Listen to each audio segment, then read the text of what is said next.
Very easy to use, very easy to operate. Power steering feels really good. It's a smaller tractor, you know, it's a 33 horsepower tractor. I look like I'm on a big lawnmower, to be honest with you, but this thing is much more capable than any big lawnmower you've ever seen. Pretty simple. You've got a low, medium, and high right here. You engage your PTO right here on this side.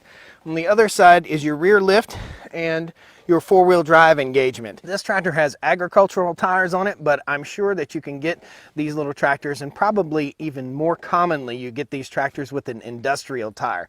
Now this is a hydrostatic drive transmission. In other words, with my big John Deere tractor, I have to shift gears. This one, all I have to do is mash a pedal. You got a brake pedal, you got a forward and reverse, and that's all you got. So this tractor is a hydrostatic drive tractor. In other words, you have a pedal that rocks back and forth over here, and that goes forward and it goes backwards. Pretty simple, pretty easy to operate, as easy as a riding lawnmower, really.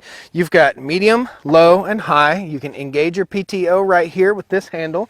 You've got your lift for the rear, up and down, and you've got four-wheel drive, so you can engage and disengage your four-wheel drive over here. You fill the fuel up right in the middle of the hood, which to me, I'm not really a huge fan of, just because of the spill factor. So you're going to eventually spill some diesel fuel on the hood of your brand new shiny tractor, and you're not going to like that.